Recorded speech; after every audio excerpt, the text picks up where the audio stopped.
Welcome, welcome, welcome to Armchair Expert. I'm Dan Shepard, and I'm joined by Lily Padman. Hello there. Hi. Hi. How are you? I'm great. Oh, man, I got to say, this interview brought about some fun exploration in the fact check. Just want to throw that out there. Yeah. Yeah, we we kind learned of go all over the place. We really do, but we also learned some juicy deets about people's finances and their love lives. Today's guest is Jason Derulo. He is a singer and a songwriter. He has many albums that are very, very successful. Jason Derulo, Future History, Tattoos, or Tattoos if you're English, Talk Dirty, Everything is For. And he has a new book out right now called Sing Your Name Out Loud, 15 Rules for Living Your Dream. And I will say Jason is in hot pursuit of his dream at all times. He's very industrious and engaged. He is, and his rules are not, some are not obvious, but like make sense. And then some are surprising. And fun. Yeah, they're very fun. He was wonderful. Please enjoy Jason Derulo. He's an armchair expert. He's an armchair expert. He's an armchair expert. How old is he? Two. What's his name? Jason King. He's just so cute. Thank you. This coffee's free if you want it. Oh, thanks. What kind is that? It's called a cream top. It's just espresso, water, and cream on top. Sugar? There's probably some sugar in there. Yeah, it looks like a... You want a normal cup of coffee? We also, we have Keurig if you want regular That'd be coffee. amazing. But that looks incredible. It is incredible. I'm just trying to be on my shit, you know? He got me addicted to them. Damn. Robert Downey Jr. was in here. Rob got him one. He made a big stink about it. I can't have this cow's milk. And then he drank it and he loved it and everything was Oh, fine. my God. What are you trying to avoid? Dairy or sugar or all above? Doing intermittent fasting most days. And on Fridays, I just fast the whole 24. Oh, Okay. wow. And how long have you been doing that? 2 months now. And what have the results been? My skin has been better. I used to have to take Accutane. I haven't been dealing with any of the acne problems that I had before. That's great. So that's a major one for me. Yeah. And my camera guy has seen incredible results too. He used to have like cystic everywhere and now his face is like really calmed down. Wow. And then I just look better. Less bloat. Yeah. just Energy better? Energy is not better. I hear that shit. People say that shit. But I mean, let's be honest. I mean, Yeah, you're tired. You're out of fuel. Well, I there's need no fucking coffee. calories. Yeah. The coffee helps though. It's an appetite suppressant. It works really well. The other thing is kind of positive and kind of negative is drinking on Friday when I'm fasting for 24 hours. Sometimes I'll just go crazy and do like a 48. After that, if I have a drink, like it hits me really, really hard. Yeah. And it hits my stomach really hard. This is like kind of poison. You can feel that it's poison because Yeah. nothing else is in there distracting you. And that's normally I wouldn't interesting. feel the poison. Right. But now my body's kind of like, oh, what the fuck is this? It's You know very what I'm saying? pure and fragile. Yeah. I don't know if I love that though. No, I know. listen to me. I'm an ex-fucking crack addict. I used to smoke 2 packs a day. I only ate at 7-Eleven the chili dogs. Yeah. I felt amazing every day. And now I'm 48 and I fucking eat perfect. I haven't drank in years, nothing.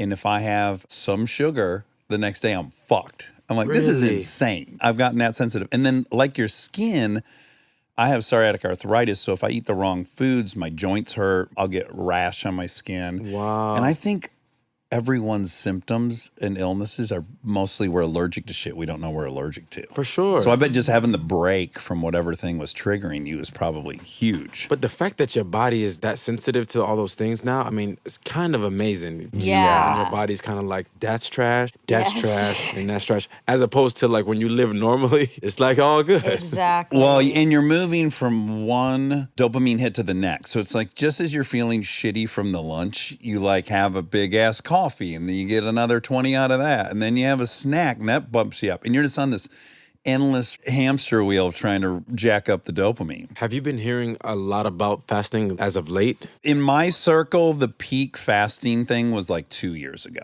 Really? It was in rich West LA scene hard. All years of my ago. social media, all I see is fasting, fasting, fasting. Really? I made it a religious thing on Fridays. It used to just be I won't eat meat on Fridays. I've done that my whole life with my family. Yeah. But then I was like, oh, this fasting thing is like really calling me. So that really got me in the mode of just intermittent fasting in general. Yeah. Whites of your eyes clearer? 100%. Yeah, isn't that crazy? Oh, is that the drinking though? Because Well, that's part of it. Yeah. Yeah, for sure. The whites of my eyes were also amazing when I was vegan.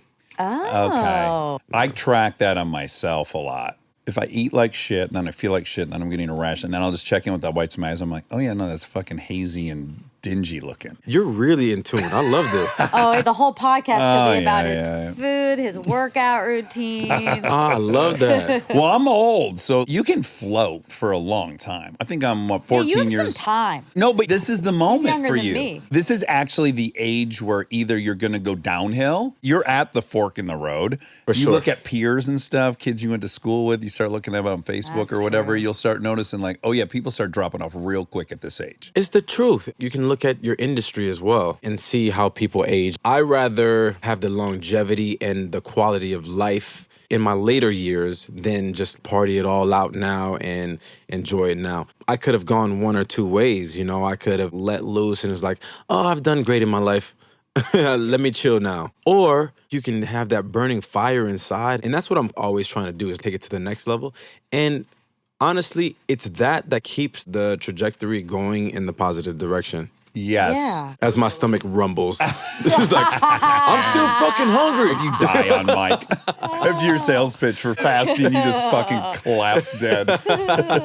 Now that would be a tragedy. I'll be dead and mad as hell. I'll be Yeah, like, right? I Exactly. did all that. You mean to tell me I could have had some pizza and some burgers? Yeah. But you just said something that feels intrinsically true, which is I'm either getting better or I'm getting worse. There is no neutral for me. Facts. There's no homeostasis for me. I just have to be improving, or I know I'll be just devolving. What doesn't grow dies, right? So if it's not thriving, then it's just going to go in the opposite direction. And I think it's just the exact same truths for us. yeah.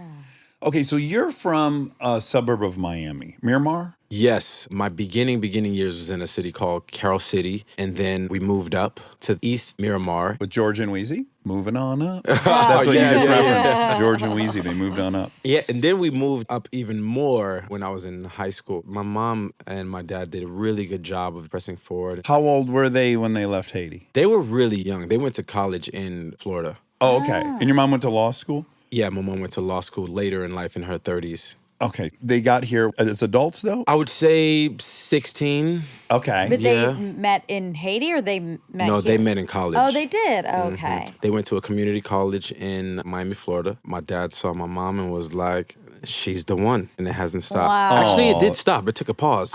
Which is not very normal, right? They divorced. Yeah. And And then they got back together. I love those stories. Me too. I've never heard one of them. I forget who. Someone has married the same person 3 times. Really? Yeah, there's people that have even gone back a third Wow. third I round. love that. How long were they separated? 2-3 years. Really long time. Yeah. And then I guess you live apart and you realize life was better with each other. I think there's that. And then also, I was with a girl for 9 years. We broke up. The first year, I would have explained every reason we broke up was her fault. Then that all dissipates and I don't really feel that way anymore. And then I just started realizing like I did so many things that were wrong. And I just found myself calling her randomly and apologizing. So I think it takes a minute to not focus on the other person being to blame. And then you Yeah. start kind of just sitting with shit you did. And maybe that's where you kind of course correct. But that was happening when you were already out of the house, I imagine. Yeah. I was already out of the house. A lot of arguments and turmoil can come from money fights. And when I was a kid, my parents would fight all the time about money. In the back of my mind, I'd be like, I'm going to fix this. I thought that I would be the savior of the problems that they had. And even with the money, there were still money problems. Yes. Listen, Isn't that crazy? so It doesn't crazy. fix it. I am currently in a like 2-month spiral of just completely out of hand financial insecurity. Explain that to me. This new fear of I'm going to somehow be broke or I'm going to lose everything. Podcasting is going to be over and there's an actor strike and I'm not going to act. It's so foundationless, it's preposterous. It's literally impossible. It's not It is impossible. It's not related For to reality. It's from growing up poor. I just is. can't shake it. So like to your point, you watch your parents fight about money, you think money's the problem, but money's not the problem. It's not. It's way deeper rooted. And I think we proceed with a fantasy that that thing will fix what's going on with us, and we work relentlessly to get it, and then we get it, and we go, why aren't I magically fixed? Oh, I was my supposed goodness. to be fixed, right? You're so right. I mean, I remember as a kid having this Lamborghini on my wall, and I was like, one day I'm gonna get that Lamborghini. Well, I got that damn Lamborghini, and I drove that thing like 2-3 times, and I was like, now what? You know what I'm saying? Yes. And then that helped me to realize where my true happiness lied. And it was not in things. I've had so many things in my life, and things do not make you happy. What makes you happy is being able to do the things that you love. What money is, though, is freedom. Yes, Right? security. Those things. But it's not happiness. Happiness really lies in what your passions are and where your love lies. Mike Tyson has the best quote. He says, anyone who tells me that a lot of money will make you happy, what I know about them is they've never had a lot of money. That's facts. I think I've seen that. Yeah, like that Yeah. cuts right to the quick. But I imagine if your parents moved to the States from Haiti, they're ambitious, they're go-getters, they're adventurers, high dopamine probably, passionate, probably a little bit mercurial. Yep. They were hungry, obviously. They came here for opportunity and they chased it down. So I imagine it was the family obsession climbing that ladder. It's typical American dream story. My mom's eldest brother was the first one to come to America, and he worked a couple of jobs and brought each sibling over one by one. There was 15 of them. Wow. What a sweetheart. Yeah, so he started it, and obviously when another sibling was able to come over, they were able to join forces. He had enough for a baseball team. Yeah, I had to make enough. And they just really just started from the bottom. Where I think that I started from the bottom, it was a totally different bottom. Bottoms are all relative. You know, we all think that we start from some sad story. There's always a sadder story out there. But this one has a happy ending, and the whole family was able to come over. And this is really the land of opportunity. And I love this country for that. Were you, I'm going to speak for Monica. So Monica's parents are from India. Wasn't trying to get kids over to the house to see how Indian they were. Did you have any shame about the Haitianness of your house? I didn't. In Florida, there's a lot of Haitians, but there was like a battle between Haitians and Jamaicans where I'm from. So on every Haitian Flag Day, I knew that I was going to be in some sort of fight. Oh, whoa. Not a fight that I started. But I knew I was going to be in it. With some Jamaicans. With some Jamaicans. It was the weirdest thing in the world. So it was a cultural area, diverse, it sounds like. Very, very diverse. Okay. Would so the that's Jamaicans say Haitians be Haitian? Because I just thought of that. That would be good. Haitians be Like, haters be hating. I don't know. There's I something think there. that was like There's a good pun there. pre-Taylor Swift. Haitians be hating? I don't know. But just Haitians be Haitian. That's great because there's nothing really offensive about It's that. just the truth. the truth. Yeah, but I grew up in a very, very Haitian household. So all of my meals, I spoke Creole in my house. When I was a kid, I only spoke French. I didn't speak any English. Really? Lost the French, kept the Creole, and then learned to speak English. Do you ever sing in Creole? I haven't before. Why not? Yeah, you should I'll tell you do what. that. My favorite thing is when artists incorporate whatever their thing is. Like T.I., he's bringing in these words that he clearly was saying in Atlanta that I fucking love. Even Anderson .Paak, he's pronouncing words in a weird way. Yeah, no, you're totally right. I definitely should. Do you want Rob to drop a beat? Rob, can you? Can you hook it up, please, one time? Put some compa on for me. Did you have siblings growing up? Yeah, one brother, one sister. Older or younger? Both older. Both older, so you're the baby of the Oh, family. baby. Yeah, man. I tried to follow my brother around everywhere that he went. It would make him upset. Same. How much older is your brother? 5 years older. Same. That's a Yeah. tough gap for us. It is a tough gap. big physical But you got a difference. sister in the middle there. Oh, no, she was the eldest, actually. Yeah, so then it's- that's worse. Yeah, she was the parent. Yeah, no tolerance, these older sisters. Nah, for real. Yeah, and we grew up in a very small house where all three shared one bedroom until my sister was really fed up one day and she made the makeshift bedroom for her in the living room loft kind of thing. Then she had her own space with this wooden door. That wasn't a door at all. But it was very humble. I never thought to myself, are we broke? I think my parents did a very good job of giving us a good enough life where we didn't know that we were broke, but we actually were. We had some nights where my brother and I, we created this thing. We would call it sleep water. And all it was water and sugar. And when we were really, really hungry and we couldn't fall asleep, we would have this water and sugar so that it could ease our stomach and we could fall asleep. You've been training for this intermittent fasting thing. Yeah, exactly. Yeah, I definitely was. Muscle memory. You get interested in music really, really young. Yeah, you write your first song at 8. You go to school in a gifted and talented program, like an arts school maybe. Yeah. How do we begin our interests and how do we express that? How do we get put into that trajectory? I saw Michael Jackson for the first time and I was like, wow, this is what I want to do. Told my mom and she was like, yeah, baby, I know. Everyone wants to be Michael Jackson, baby. Hey, welcome to planet Earth. Yeah, literally. I just became obsessed and would just watch his videos and try to do his dance moves and sing the songs, but every single day for hours and hours and hours and hours until finally my mother realized that I was different. This wasn't like a normal kind of obsession. And then that's when she put me into this summer camp that had music in it. And I was like, oh, this is a lot of fun. She talked to the teacher and was like, how's he doing? And the teacher was like, he has a gift.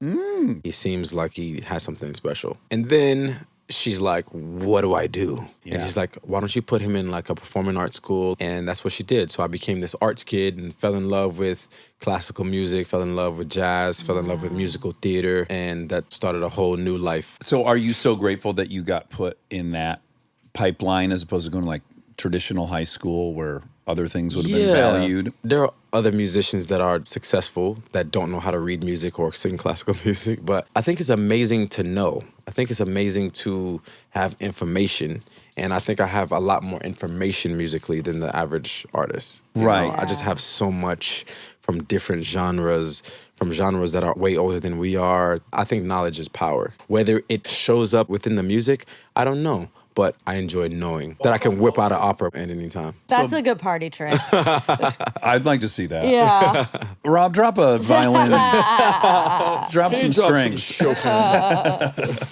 But also just being in an environment where to be good at that is valued. When you did theater in my high school in Detroit, it wasn't a good look. No one was thriving that was in the theater program. But I also think it depends on how good you are. Anyone loves an Yes. amazing talent. Well, that's true. Yeah. So if you're in theater and you're just like in there and you're just fitting in with the pack, I mean, you're not going to get patted on the back. But I think that's with everything, right? No, auto shop you do fine. All you gotta do is smoke cigarettes right on the break. You don't have to actually be able to install anything. I was going to say, and I actually got to take that back because even if you're fitting in with the pack as an athlete, you're still good. Yeah, people leave you alone. Yeah, truth. So what happened out of high school? You start writing music for a lot of people, but I want to know how you get from the performing arts school to that. Yeah, it was weird, man. So right after high school, I got my first writing placement and I was like, oh, this is cool. Like I can make money writing songs for people. How on earth did you figure that out? Miami is kind of like a bucket of crabs. You know, everybody's trying to pull Oh, each other yeah, down yeah. to try to get up the ladder. To work with a producer, it was tough. So I had to be like,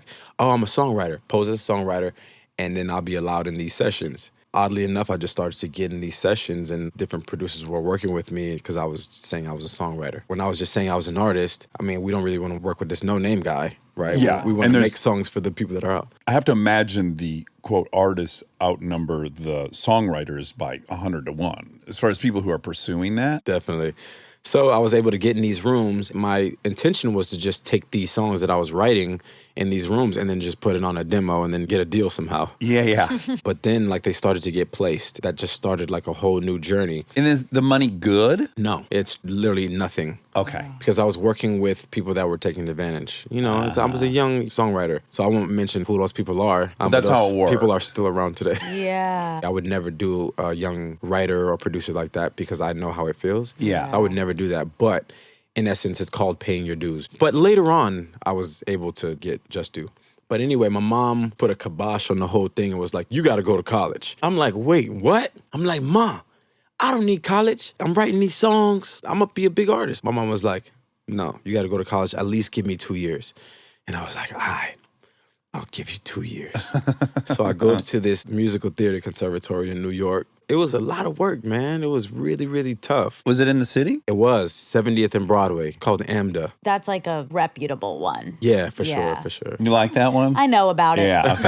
Okay. The American Music and Dramatic Arts. Or Yeah, something? Academy. of Dramatic Okay, Arts. you know. Well, I did my research on it. So I went there. I was still writing songs for people. Were you lonely? You left Miami. You knew everyone. Now you're in New York by yourself. It's a big, scary city. You probably lived living in a very shitty situation. I went there scared. I'm moving out of my mom's house. This is crazy. Yeah, who's going to cook for me? Yeah, exactly.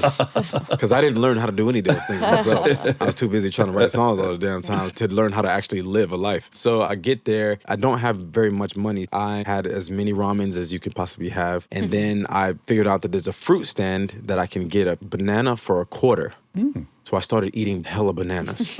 But nobody told me that it makes you constipated. Oh, So yeah. I thought But then I you're had some saving kind on of toilet issue. paper. I did. Yes, it's all, that's right. Life hack. And medical costs for when you think you have like appendicitis or something to balance that. So don't go on a banana diet. Yeah. I had great years there. I learned another level of hard work being there, trying to write songs and do school. At any moment during that experience, were you thinking, well, maybe I'll do musical theater. Maybe I'll try to be on Broadway. I did. I used to go on auditions. It was part of the curriculum. Oh, to be auditioning and try to be working. Yeah, to audition, but I went crazy with it and I just enjoyed it so much. And it became like an obsession to me because I kept getting no's. Yeah. And I was just like, damn. Like I would get a call back and then they'll be like, just bring you up to bring you down. Yeah, callback's almost worse. Yeah, it is. It's yeah, like, yeah. you think it's a chance. Yeah. Especially if you get 2 callbacks. It's like, this might be Yes. the one, guys. You start letting hope in, Yeah. which is dangerous. Oh my God. Yeah. The mind just goes like, okay, I'll call back. I'm going to get this. Once I'm in that,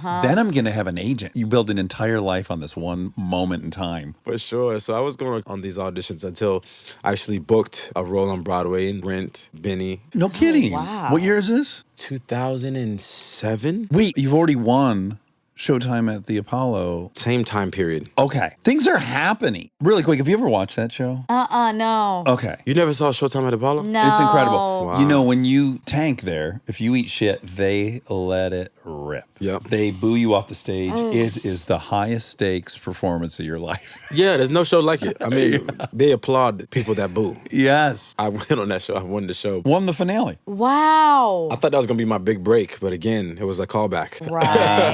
Yeah. But I was still writing songs. That entire time period is one that I'll never forget because I always felt like I was on the brink of something. It just kept tearing me down. So many doors shut in my face. When I finally got somebody to tell me yes, then I declined it. You turned down Rent. Yeah, if I do this, I'm going to be a Broadway performer for the rest of my life.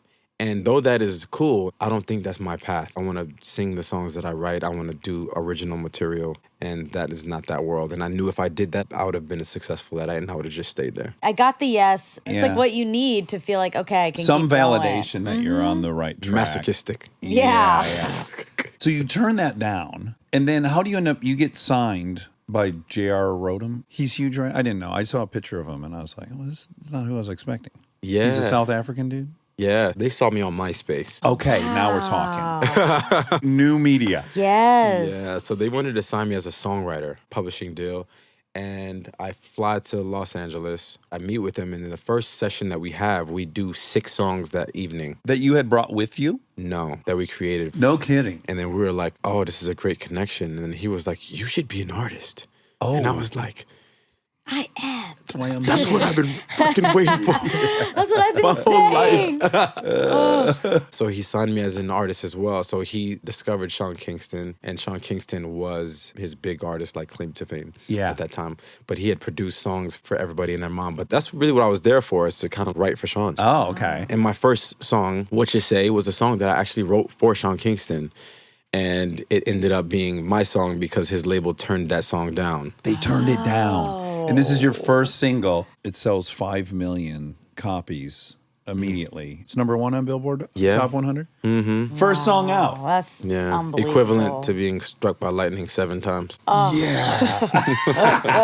What did it feel like? Were you like, it feels like what I thought it would feel like? No, the worry set in. How are you going to match that? Yes, how do I not become a one-hit wonder? Because that's what is on people's mind when you fresh out the gate. Especially at that time. Yep. I feel like it was happening in the zeitgeist. It was a single world all of a sudden. Exactly. Totally. Ringtone. It was a ringtone world. Yeah. And like Napster time. Very similar time now, but way crazier. It's way more one-hit wonders now than ever, I think. Oh, Because really? of TikTok. Yeah, because of social media. I mean, you can get a song going and then make a hit by mistake. Look at Gangnam Style. Do you remember how absolutely ubiquitous and never-ending that song was? Oh my God. I mean, till this day, if you play that song, people are going nuts. Yeah, one of Yeah. the biggest songs in the history of. Yeah, I heard he's worth like $3 billion. No. I'm just playing. Oh I'm just my playing. God, good for him. No, I actually did hear that he's worth a crazy amount, though. Oh, really? Yeah, because I mean, he's massive in other areas. In Asia, International. yeah. He's from Korea, I think, maybe, and he was going to school here for music, and he wrote that song. Oh, really? I think that's the story. I hope he doesn't sue me. He apparently has enough money for a really good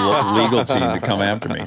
Okay, so that happens, and understandably, you get a little panicked. Yeah, I was like, I got to put my head down and figure out what the next song is. But at that point, I walked into the office to the Warner Brothers with What You Say and Riding Solo. I hadn't written in my head yet. So In My Head became my second That was song the second, yeah. that we wrote while What You Say was still on the rise. Okay. This happens in racing, right? Where dudes that are great second place drivers, they're used to following someone for Yep. much of their career. And then when they finally get the right car, it's a different skill leading the race, not following anyone. So it's like wanting is one thing you know well. Holding on to something you have is completely foreign to you. Definitely. Right. And it just creates all this fear of like, well, now I have something to lose. Before I had nothing to lose. All I had was this dream to Upside. maybe accomplish. But now I have something that can go away. That's what's so tricky about success is like, is it ever even fucking pleasant? Because the second you get it, your brain switches immediately into when am I going to lose this? This is the 2-month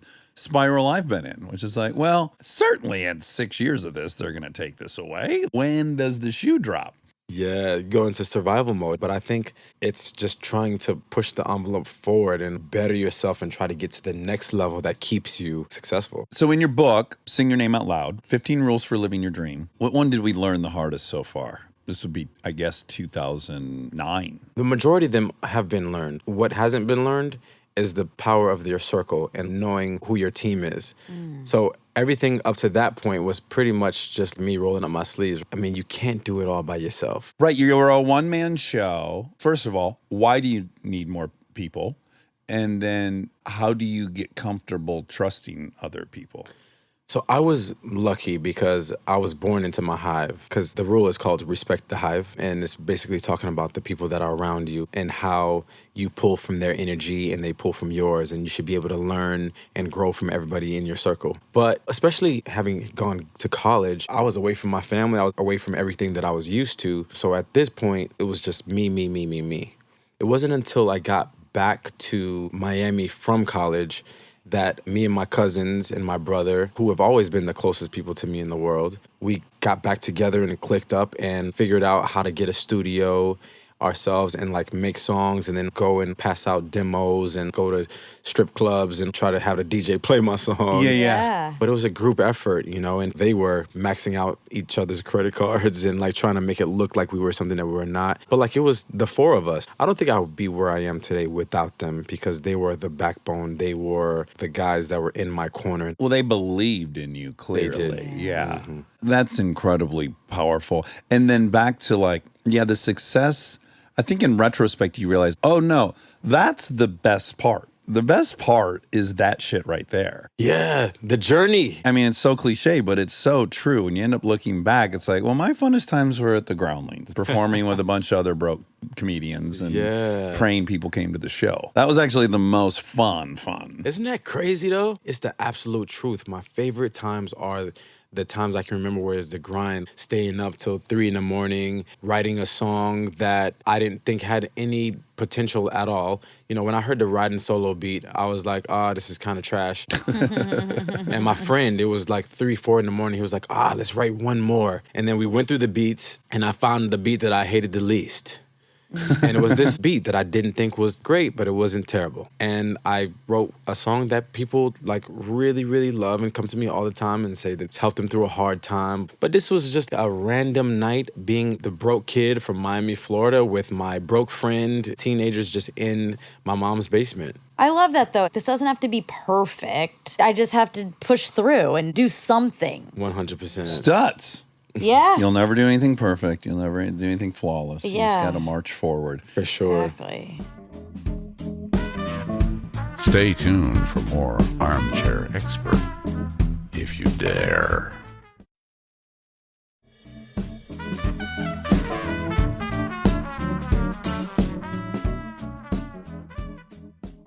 Did you have any betrayals? Oh, betrayals. Yes. Great question. Jamie Foxx. Jamie Foxx. Give us a name. Betrayals. No. So there was a production team out of Miami. They put a lot of time and energy into me, and I put a lot of time and energy into them.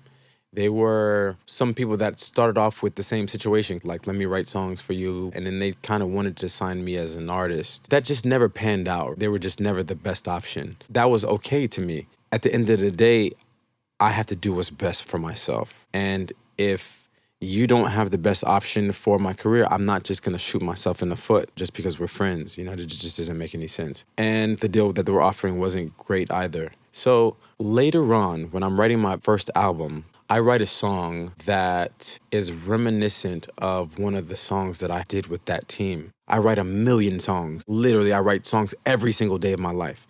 Unknowingly, did the same damn melody. The album comes out, and instead of calling me and being like, yo, you used the melody from blah, blah, blah, they sued me. And it was just like, it hit me to the core. It was just like, bruh, if I had known, I would 100% have given you the credit. You also didn't have to sue me. If you would have hit me, I would have been like, oh yeah, I owe that my is boy the some same, money. yeah. I'm never going to intentionally try to scam somebody. It's just not in my nature, especially someone that I think is a good guy, somebody that was from my childhood. Yeah. Yeah. So that was a moment that I felt like somebody kind of stuck a knife in my back. Yeah. I think when people feel left behind, the worst version of themselves comes out as well. Yeah, I can understand. I was Yeah. sued by like one of my best friends for a very similar thing. Really? Yeah. Damn. A lot of people we have in here have stories like that. And I find it interesting because it is sad if you put yourself in the other person's shoes. Like, who wants to be the person that is suing one of their friends? Yeah. You know, it's Yeah, on not your deathbed, great. would you have rather been sued by your best friend or tried to sue your best friend? I'd choose the former. Same. It's all about what you're going to live with. All right. So you release your second album, Future History. You're supposed to go on tour. And right before tour starts, you break your back. And I almost can't believe that this could be true. You break your back because you're trying to do 50 backflips in a row. Yeah. No. Oh my God. I don't know if 50 is the number, but we were training just for stamina. Before the tour started, you wanted to be on your game and be able to put on a good show. This was what the coach was. Okay. You had a stamina coach. No, he was a tumbling coach, Okay. gymnast, psycho guy. Yeah. They live to be hurt, Yeah, gymnasts. but I never tried to sue the guy or anything. I think his heart was in the right place, but his brain was somewhere else. Okay, so really quick, had you already known how to do a backflip or did Yes. he teach you? Okay. When did you start doing backflips? This is the most impressive physical feat a human can do is a backflip. It's a back tuck even. Yes, so it's like back no tuck. hands, no hands. No hands. I used to be able to do one too. Oh, well, you're very impressive. I've Thank you. applauded I you many can't times. anymore. I Two-time can't state anymore. champion. Oh, really? Yeah, cheerleading. High flyer. Oh, Fire, sick. I could see tumbler. that for sure. Well, The small. yeah, easy to throw around. Okay, so how long had you been doing backflips? I only had been doing the back tuck for about a year. I was constantly trying to learn new moves, constantly trying to learn new acrobatics. That part of my life is over. The intention for doing it on stage? Yes. I was literally taking on a new move like every month, doing more and more and more moves. Building the repertoire. Yeah. Okay, so you're on, let's say, 38 out of 50, or we don't know what the number is, but you've done Oh my a God. tremendous amount of them. Yes. And what happens? I'm going through them and I'm knocking them out of the park. I'm doing the best that I've ever done. He's like, let's do it on the hard floor, because I want you to feel like what it's going to be like on stage. After 38 of them. Yeah, let's finish. No, let's start there and finish on the pad. Yeah. When we're tired. Or into the pit, Anywhere. Yeah. In the pool. So I feel myself slip. I bail. and you're never supposed to bail. Yeah. For the lay person, that's not a tumbler like Monica. What is bailing would be like, you go up, you start that rotation, you go, oh, fuck. And then when you try to turn to your side or something. So you panic and you kind of just stop. You like try to catch yourself as opposed to like just committing to the mistake. You think you can stop it before the point of no return. Exactly. But you're already past the point of no return. Yeah. And once your feet leave, you're You have past to the point. you just have to go. Yeah. Yeah, we can't change our mind at this point. No. So midair, you're like, fuck. And then you just drop like a rock onto your back. And then I land on my head. So I actually broke my C2 vertebrae. So considered more your neck. Oh, wait. Okay, so then I'm confused. I thought you did both those things. No. Oh, okay. Just the C2 vertebrae, the- which is okay. higher up. Yes. That's scary. Yeah. So that's the hangman's break. So it's the same bone you break when you get hung. Oh, yeah, paralysis. Yeah, or worse. Did you hear a pop? I did. I thought, oh fuck. And then I was like, okay, I can move my eyes. I can move my fingers. Good. I can move my toes. All right. And then laid there for about 5-6 minutes. And my mom is outside. She's in the parking lot. And I'm thinking to myself, what the fuck am I going to tell my mom? So that was my concern. I didn't even know what was going on. But I still didn't think that I broke my neck. Right. You know what I'm Thought saying? You just hurt yourself. Yeah, I thought I hurt myself really bad. Did this Navy SEAL coach of yours want you to get up and you got to rip one right away? Get on the horse. He's like, Jason. he slapped me on the ass and said, walk it off. Walk. No, I'm just playing. Oh my God. I'm just playing. Oh, like, well, he should be sued then.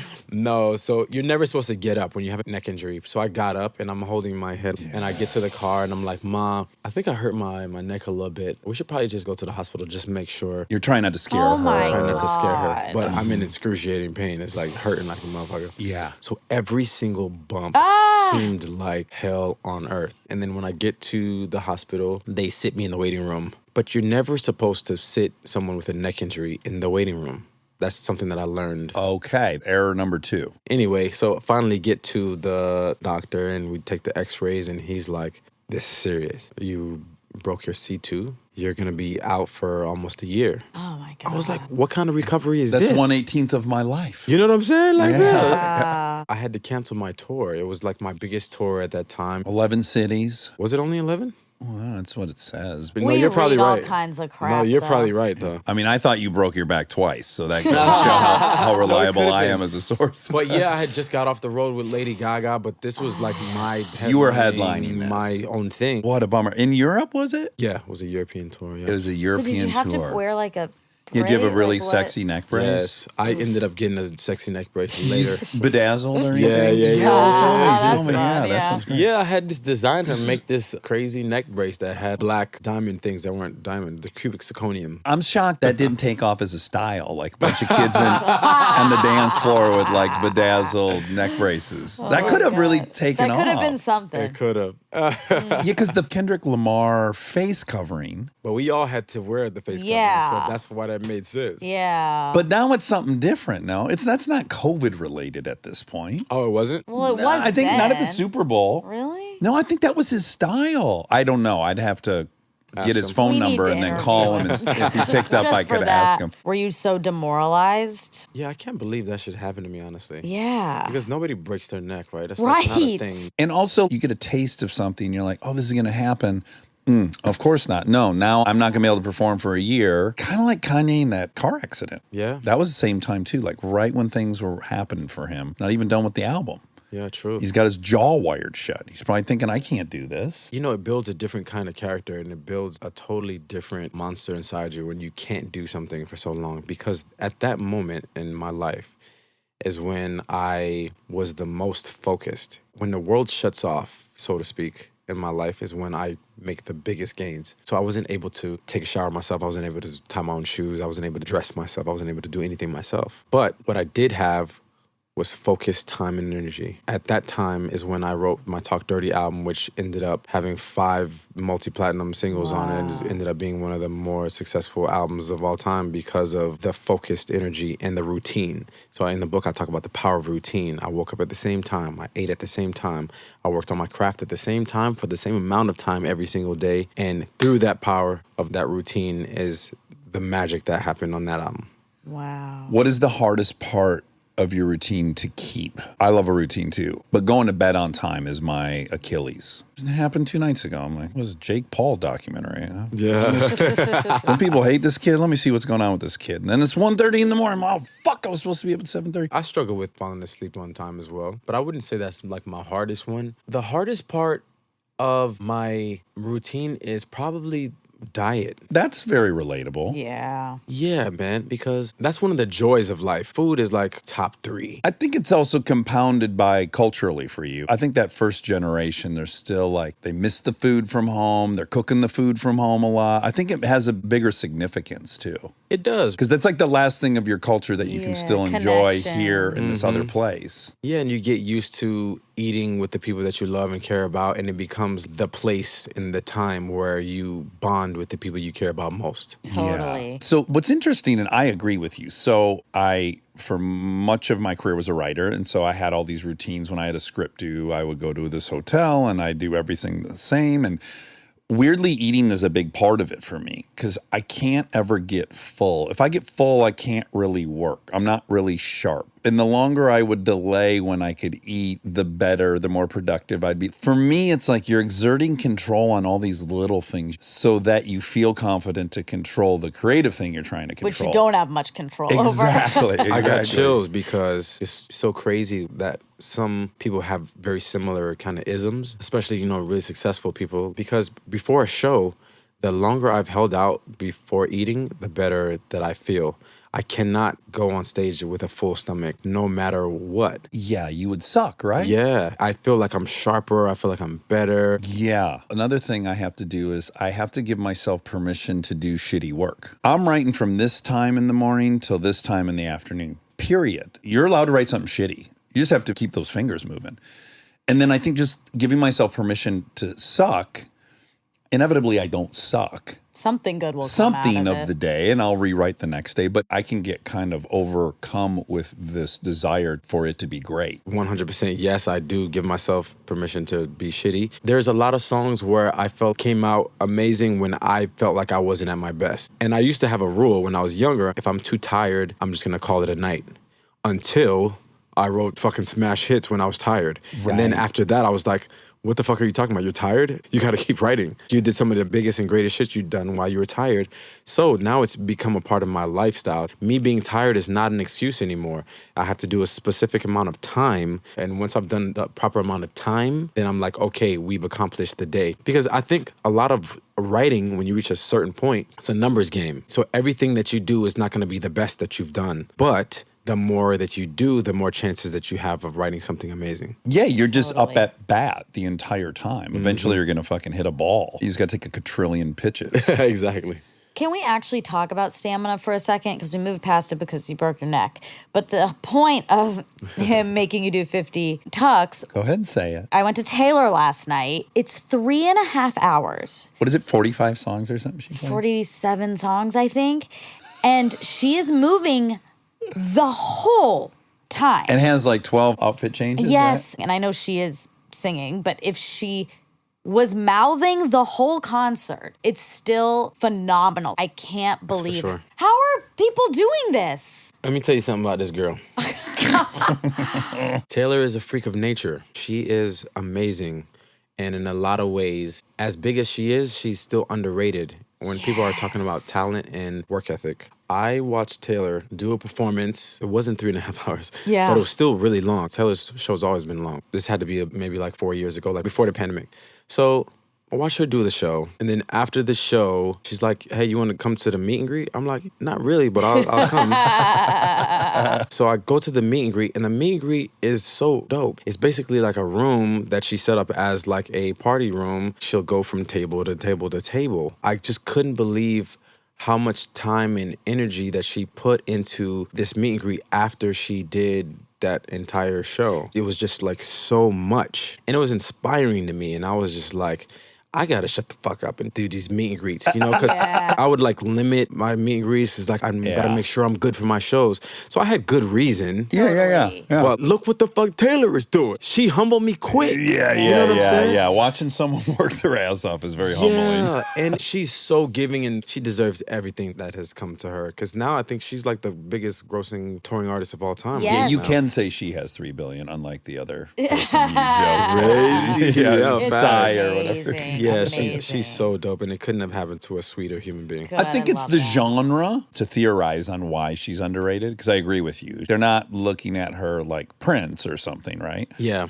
But I think somehow it's the genre. Writing off that she has a young female audience, I think there's like some light misogyny happening. Yeah, I mean, you talk about the songwriting. The songwriting is amazing. She puts on a fantastic show. She invests in her show. It's like a real spectacle. It's so thought out. She is a marketing genius. I That's mean, for sure. a true genius. The secrets that are placed within the songs for the people who know the thing and the community gets together. And I think it's unbelievable. Yeah, I remember one time she was like, let's try something. I'm like, what? She's like, let me post one of your songs and let's see what happens.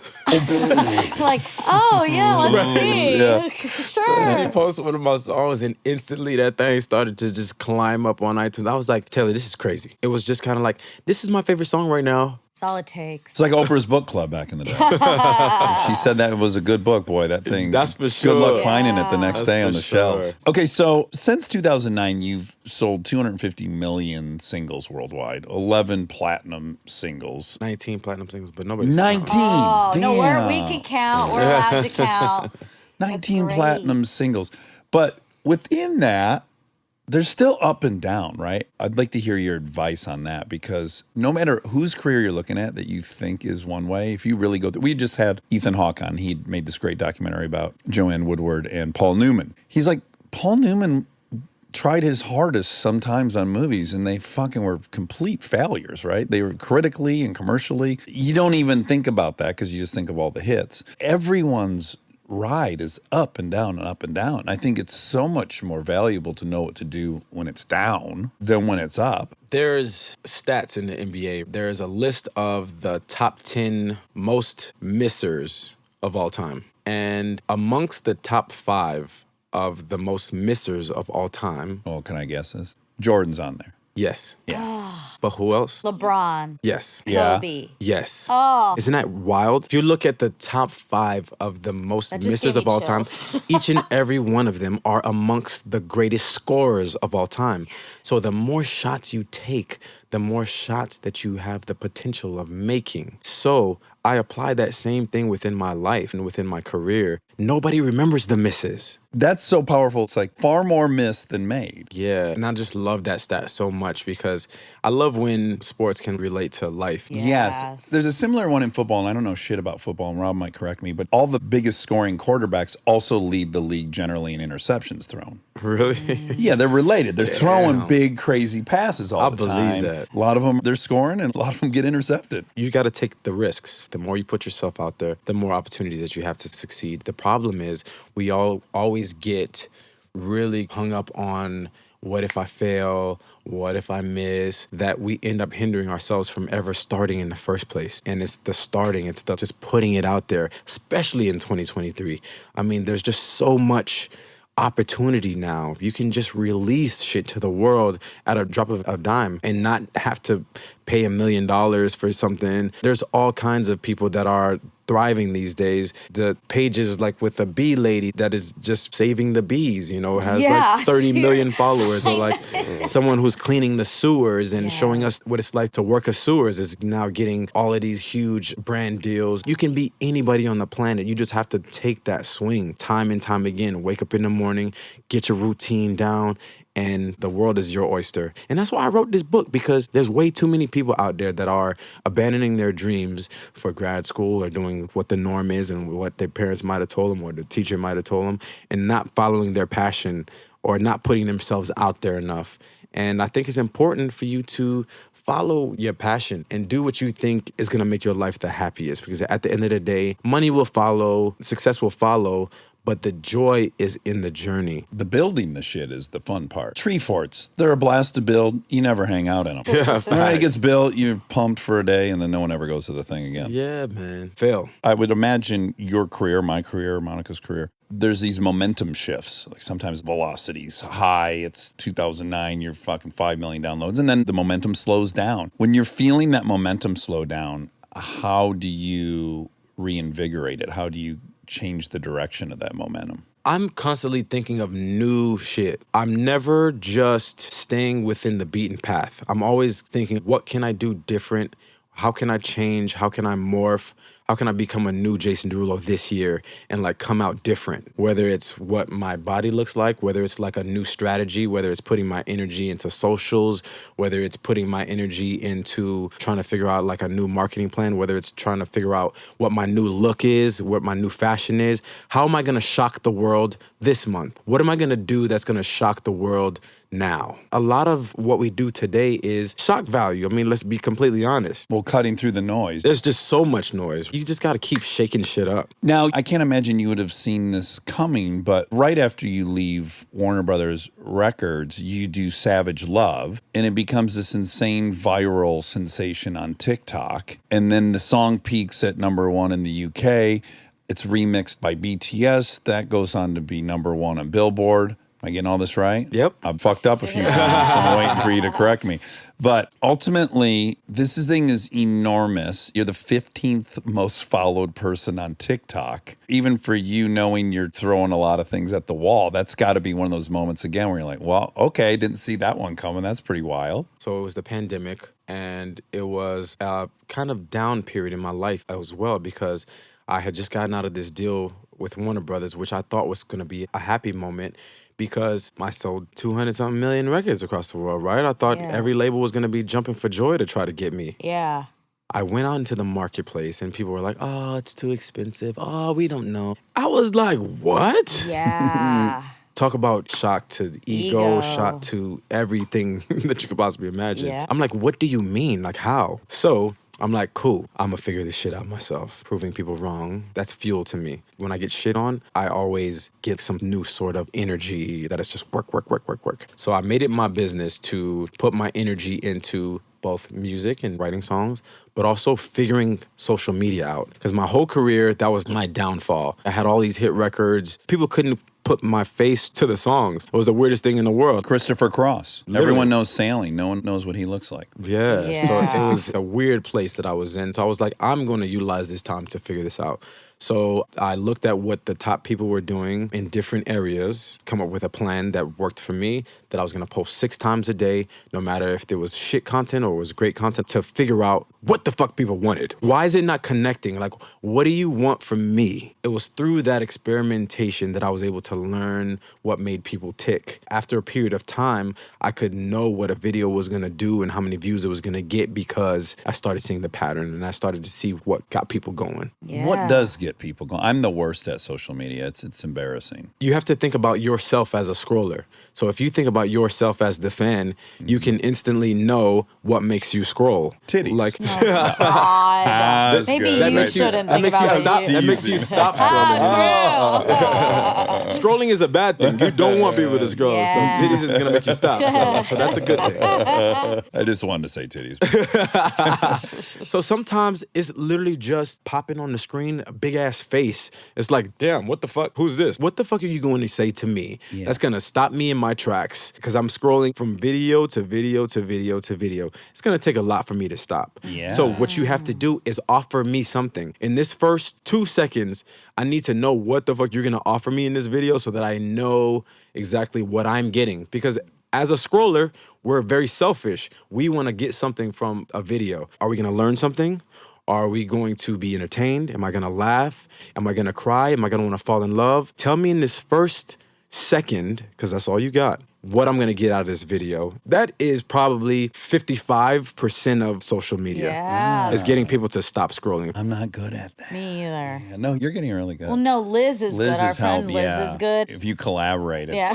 pretty Yeah. catchy. Collaboration is amazing. The more you can get other people's fans to come. Well, that's one of your rules. Collaborate, period. Choose people you can teach and learn from. Yeah. How do you curate that group? What I did was I brought all of the same ideals that I did with music and I brought it to business, and then my businesses started to flourish. You know, because I had failed companies. I had a vodka that failed. I had a clothing line that failed.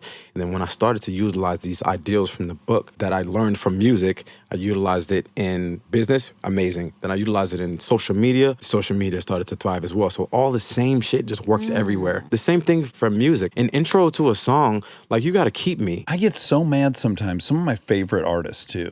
They get this like 15-second quote comedy sketch at the beginning of this great song. And I'm like, give me the great, I'll go to fucking Will Ferrell if I want some comedy.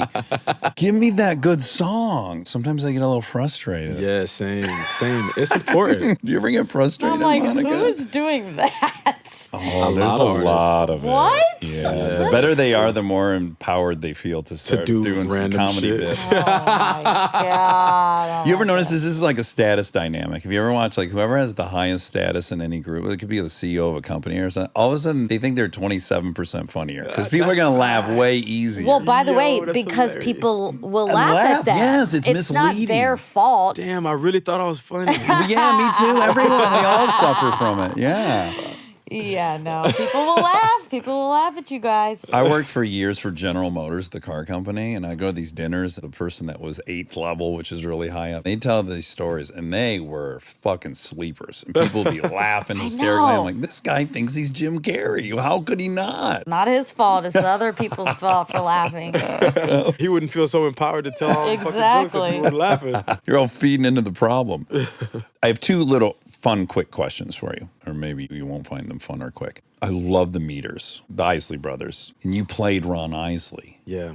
I just learned this today. The fact that I've not seen this movie, Spinning Gold, I'm furious at myself. It's a really cool film that kind of takes you into what the mob life was like in the music industry. It's interesting to see how the mob bosses, so to speak, were controlling the whole situation. Even the Isley brothers. Yeah, for sure. Where were they at? Motown, it follows the life of Bogart, who was like the puppeteer that just found these amazing artists that became some of the biggest artists in the world. Okay, second thing, my fucking 10-year-old just auditioned yesterday for Cats. Really? Oh, wow. Yeah. Did you know I was going to go there? Rum Tub Tugger? I didn't expect that. So my life now is hearing Cats all day. Oh my God. long. You're going to be in their house all day. Uh-huh.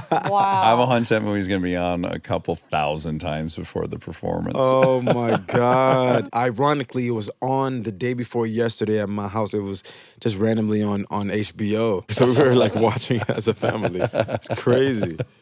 That's just cool to be a part of something like that. Yeah, for sure. I mean, it was just so many incredible performers. Idris Elba to Judi Dench to Ian McKellen. The Incredible. greatest. Did you feel embraced by all them? Yeah. Make you rethink your deserting of Broadway when you could have? For a Some second. happy people. My wife's a musical theater person, and I meet all of her friends from there. They are all happy as hell. I might be the happiest group of people, and they're so fucking supportive to one another. It's crazy. All just like incredible people, just very, very supportive and wanting to make sure that you feel comfortable. Because, I mean, it could be intimidating being in those kinds of rooms. Yes. Yeah.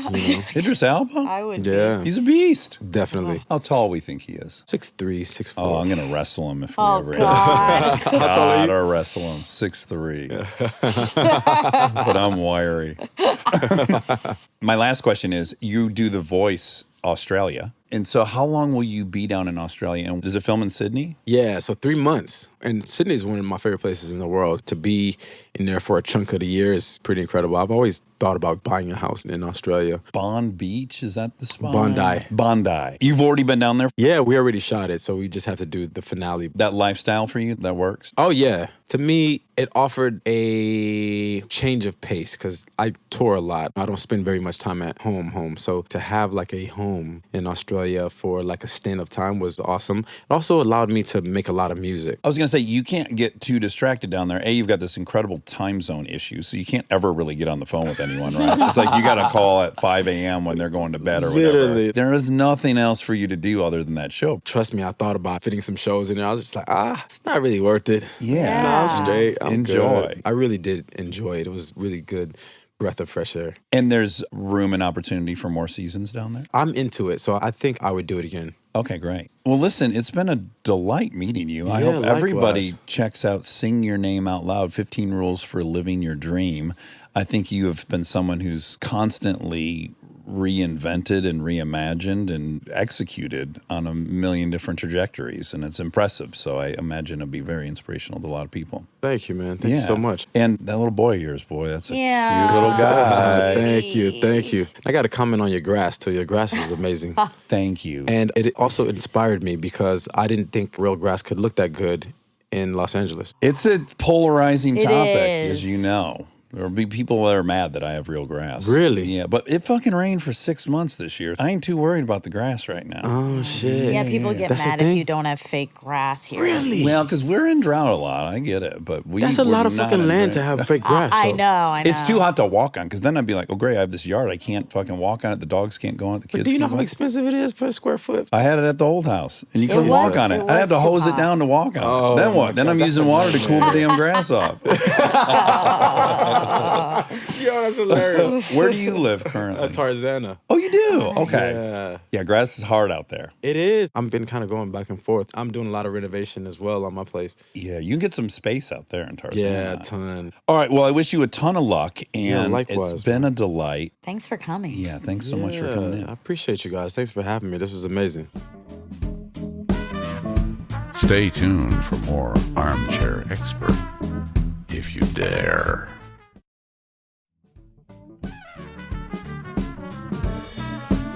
Next up is the fact check. I don't even care about facts. I just want to get into your pants.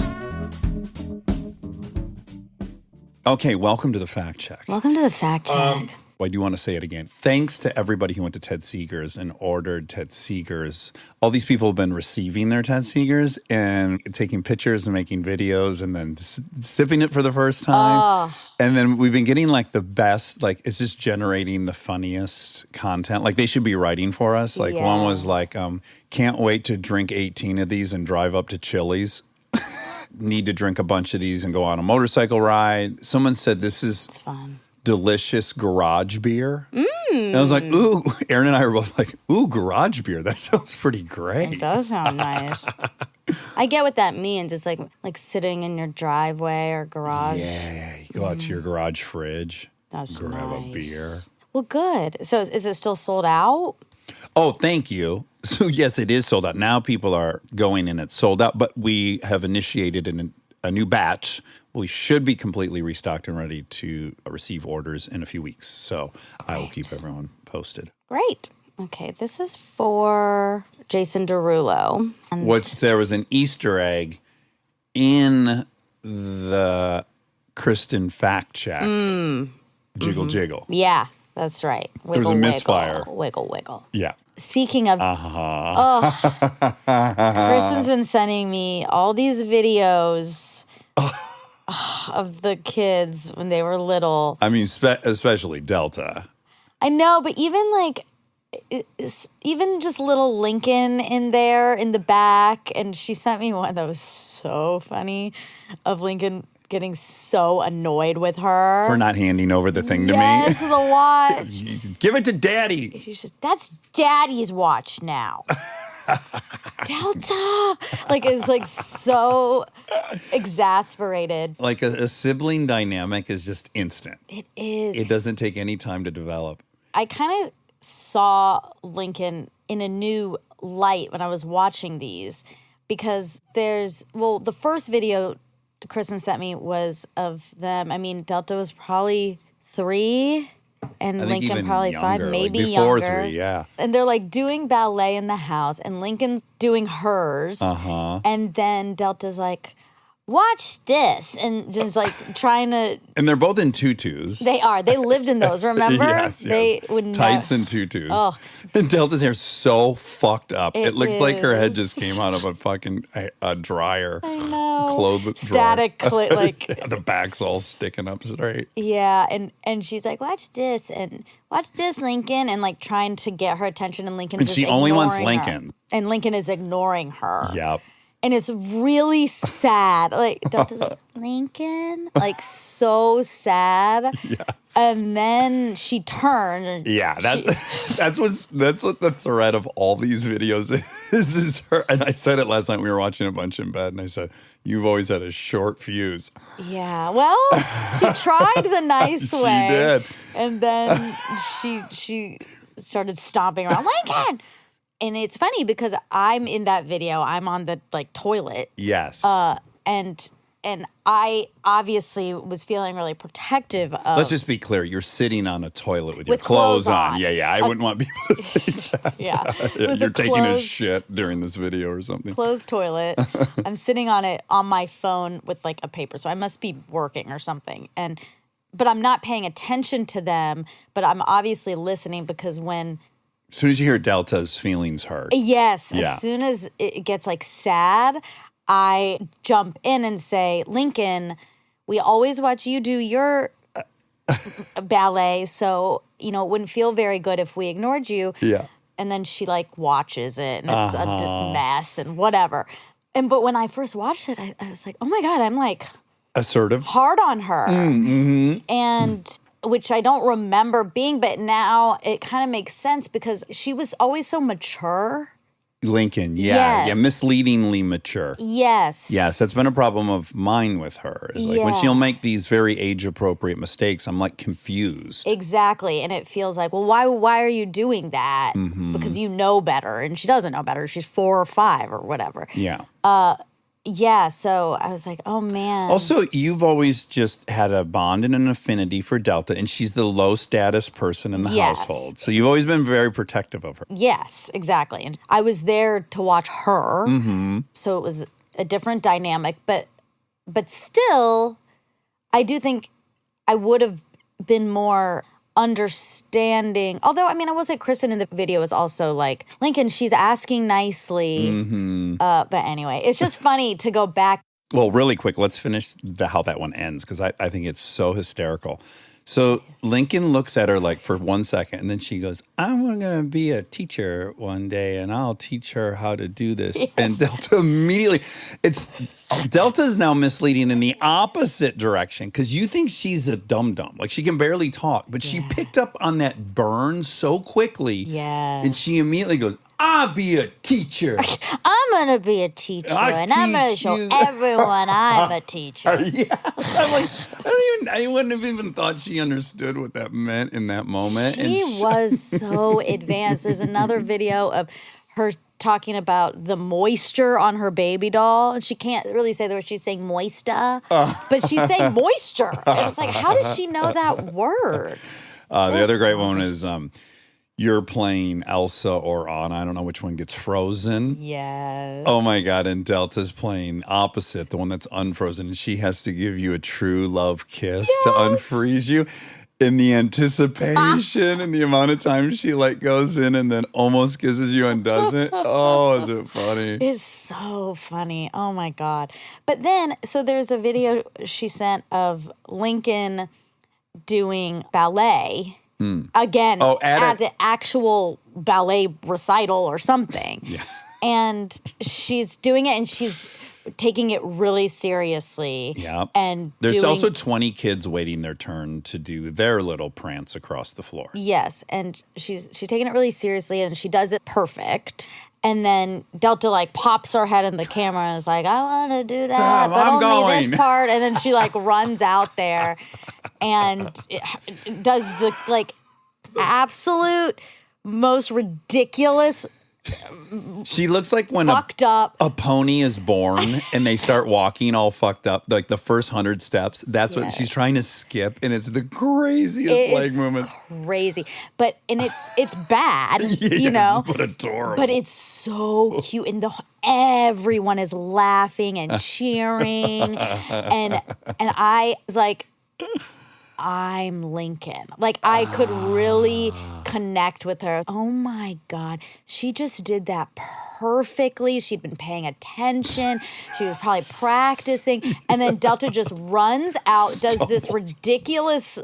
Chris Farley. She looks like Chris Farley for Yes. sure in an SNL sketch. She does a sketch. And everyone's like, yes, like so happy. And I don't think she was in that class. She just like She'd come with us because everyone had to watch. go. Yeah, yes. But she yes. wasn't in the No, she wasn't a ballet student. class. No, she just made herself the center of attention But I really felt for Lincoln. I really felt bad for her, and you can see her in part of the end of the video, and it's really sweet because she's laughing too, and like she decides that it's okay. Yeah. She's very sweet. She's had to deal with that a lot. Like I the know. baby director video people would watch, and it was so funny. I and, know. Yeah. And there's another video of us singing "Oopsies, I Farted," and it's Delta and I and you and Kristen are behind the camera. You don't see Lincoln, but she's there, and we're like singing it. And Delta goes, "Only Monica and me," and I didn't know who she was talking to. But at the end of the video, Lincoln's just like right there, and she was saying it to her. And it's so mean. Did you see the video of her playing the guitar, singing her song? Yeah, when you guys were playing guitar at each other. Oh, not that. Oh. That was great. No, this one's just Delta playing the guitar on the couch, and this is her song. I love my mommy and not daddy or Lincoln. Oh no! She's stringing. Ring, ring, ring. I love mommy and not daddy or Lincoln. Oh my God. Yeah. Wow. She's just always been so strong-willed. That's what I was really observing. And like, so charismatic Yeah. just from day one. I mean, that's Effortless. hard. to have that as a little sister. Yes. Yeah, totally. And especially now, Lincoln is like accepted, I know. embraced, supported, still feels like she's got her own lane. Like, it's been really lovely. I think it's almost even helped accelerate her learning that she's not going to have all the attention. Yeah. That there'll be some kind she gets for this, and other people are going to, like, in Yeah. a weird way, I think it's good for advanced her. her a little bit. Yeah, for sure. For sure. Because no, I it's think really I had admirable. a hard time sharing the spotlight when I was younger. Like I wanted the you white were- hot. I was Delta. Yeah, so that's different. So she probably is going to have a harder time. in Right. life. And my brother's always been like, always proud. Yeah, that's nice. Yeah. That's really nice. But he was also 5 years older. When you're less than 2 years old, I think that's much harder. Yeah. I mean, they'll be in junior high at the same time together. Yeah. And I'm sure Delta will be making a real entrance, Ruckus. Yeah, it's really admirable. As much as, I watched those videos to gawk at how cute Delta is, but kind of my takeaway was like, wow, Lincoln was up against a lot. Just if it makes you feel better, I have those moments too. Like I'll be watching some of those videos and I'll hear the things I was concerned about at the time, and I'll just think, didn't need, you could have had more faith in. Yeah, but it's hard. I mean, how do you don't know. when you're It's in your it? first time, it's everyone's first time dealing with these people. Yeah. I want to watch one right now. I'm gonna see if Kristen will send me the guitar one.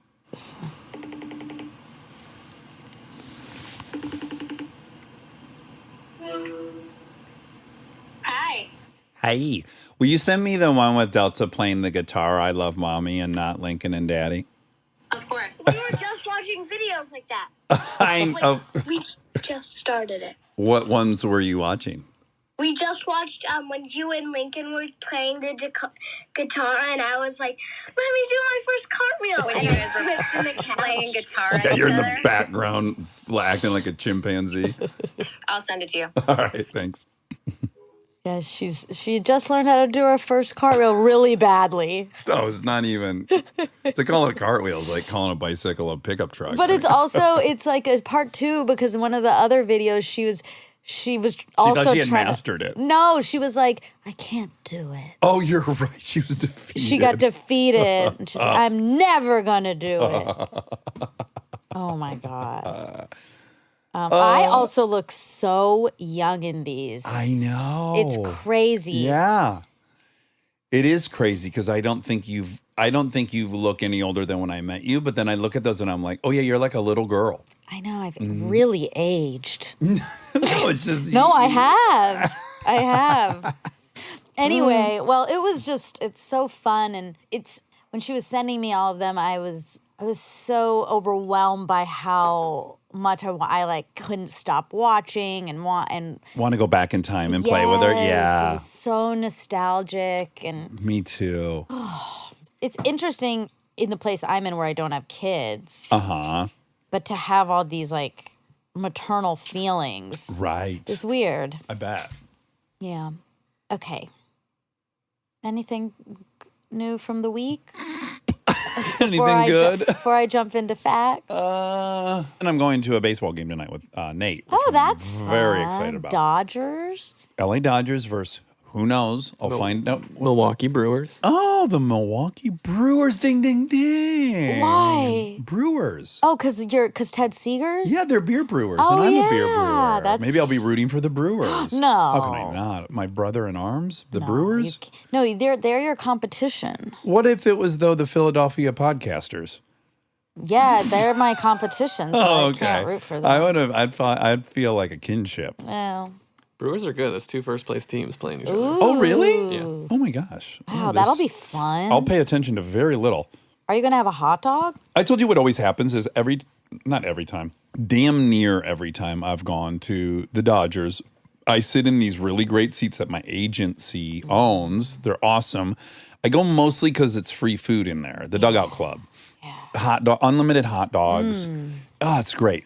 Jason Bateman has season tickets, and they're maybe like 3 rows behind where the Dugout Club is. So he can, anytime I've gone to the game, he can see that I'm there. Oh.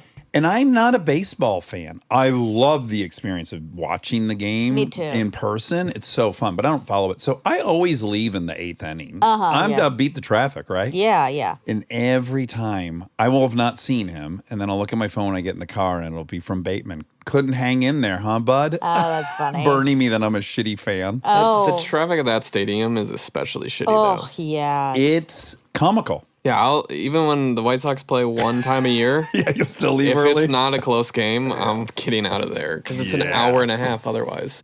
Well, I think that'll be fun. Yeah, I'm really excited. What other kinds of foods do they have? Like cakes and stuff? Oh, money. Money, money, money. Oh, Money, I money, wanna money, money, go. money, money. Oh, I know something I'm not telling you. But first, let me tell you what they have to eat there. Okay. They have a full buffet bar inside that's nice. They're like carving prime rib, Wow. salad bar. Omelets? Maybe. Lots of stations. Always a pork offering, a chicken offering, a beef offering, You know, my mom loves a buffet. and a cafeteria. Yeah. Yeah. Well, they're Loves. They're cousins. Loves? Loves. We always do this.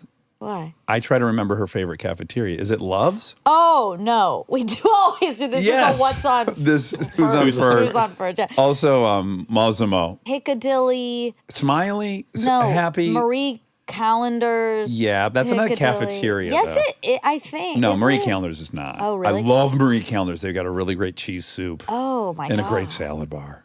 Marie Callender's, I miss you. Bree and I used to like once every 2 months because we were broke. That would be our big date. We would go to Marie Callender's in Marina Del Rey. And we would fucking Marina Del Rey calendar. And we didn't get an entree. We just got the salad bar Yeah. and we ate a gallon of that cheese soup. Oh my god. Yeah, birthdays were there. She would take me there for my birthday. That's so cute. We partied at the Marie Callender's Wow, I didn't know there was one here. in Marina Del Rey. I We can't hope go- it's open still, but I'm not sure that Big it is. shout out. Big shout out. To There's them. a bunch. Oh, there are a still. bunch. Hope they're still serving that cheese soup. It's cheese and potato soup. Delicious.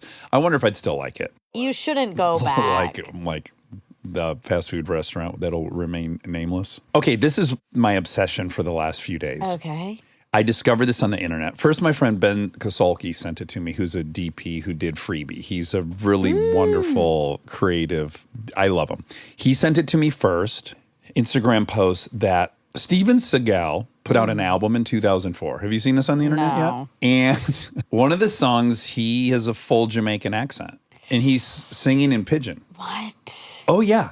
I mean, it's so apex Steven Seagal, and I can't stop listening to this song. And in the morning when I do my cold plunge, I listen to it. It's preposterous. Can I play it for you?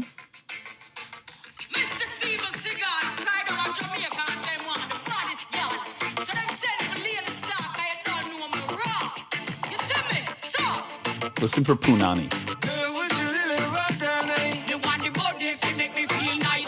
Oh my God.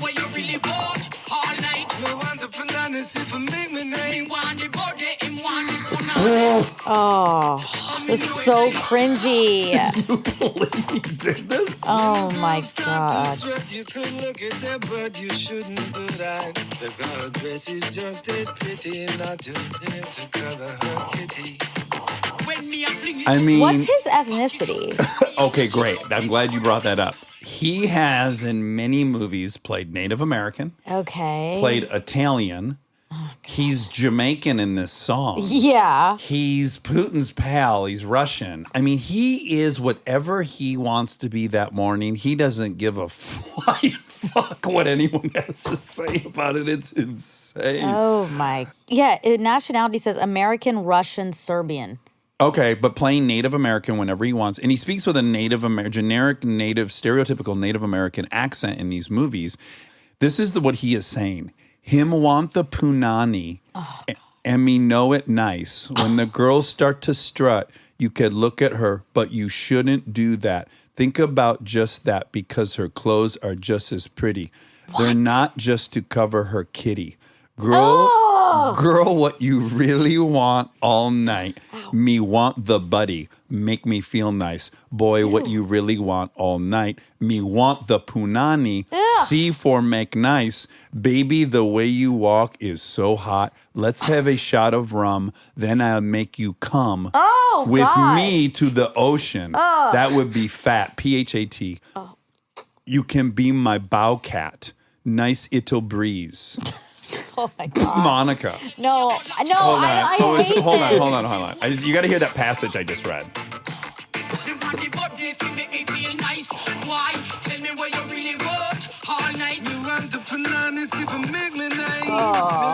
Sometimes the way you talk is so hot. Ew, it's so gross.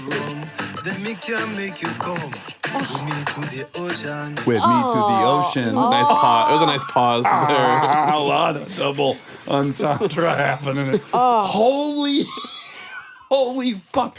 Every morning when I come downstairs, I play the song and I strut inside the kitchen, to make the girls puke. It is Disgusting. I can't stop listening to it. I send it to Nate. He can't stop listening to it. No, stop listening to it. You're it's gonna insane. We Well, can't it's like support watching The him. Room. What's the diff? Well, this is bad. This is appropriation. Well, I didn't appropriate it. Yeah. What Steven Seagal did. And a lot of times, and I've said it on here, I don't always agree with this claim of appropriation. Like, this is the most, I don't think I've ever seen a more blatant appropriation Yeah. where I'm like, oh yeah, now that's the definition right Yeah. Yeah. there.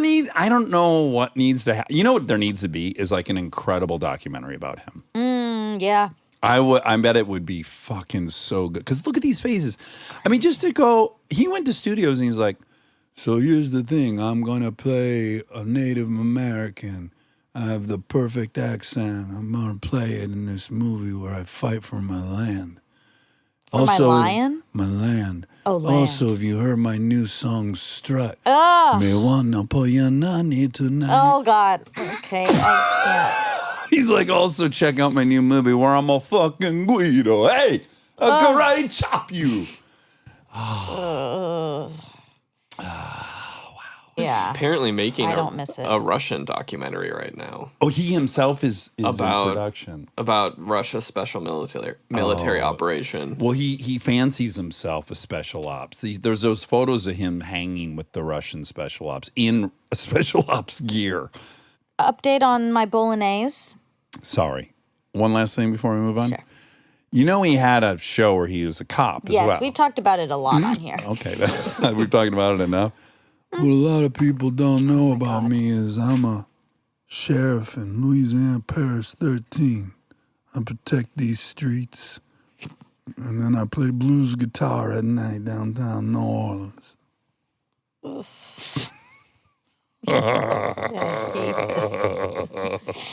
Oh, God. Holy smokes, what a guy. Okay, now we can move on. Well, you can see with my level of giddiness that that's taken 3 days of my life. Yeah. Yeah.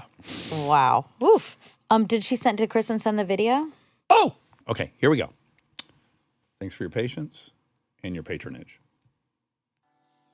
So much, but I don't really like that. I don't really like Why? Just don't. Just don't. Oh, that was it.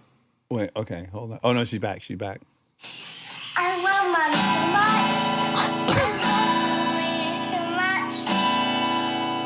Oh, my God. She's running from Instagram. I love Mommy so much. I don't like Mommy Lincoln. I love Mommy so much. She's like a drunk, like those movies where the country star is too drunk to go on stage and goes out anyways. That's the song. I love my mommy so much. And not Lincoln, Daddy. I love her so much. Oh, God, fuck. so What a funny. gal. Okay, update on my bolognese. Oh, thank you. That's another exciting thing that happened. This is in a two-way tie with Strut by Steven Seagal. Your bolognese, which I had 2 nights ago, and over rice, so it's sandbagged. Yep. Right? It doesn't have a fair shot. Mm-hmm. It was fucking delicious. Good. I mean, I thought I was at Chateau. Like, you nailed Chateau Marmont. Wow. Well, that's an Alison Roman so recipe if anyone wants to try it. Good. Oh, my God, is it delicious. There was a lot of garlic in it, which is part of why it tasted so good. Yeah. And I was just willfully ignoring that for about half of it. And then all of a sudden I was like, I'm going to pay the price for this. And then I started pulling out chunks of garlic that when I was being willful, I pretended those were onion, but they were clearly garlic as I pulled the chunks aside. Right.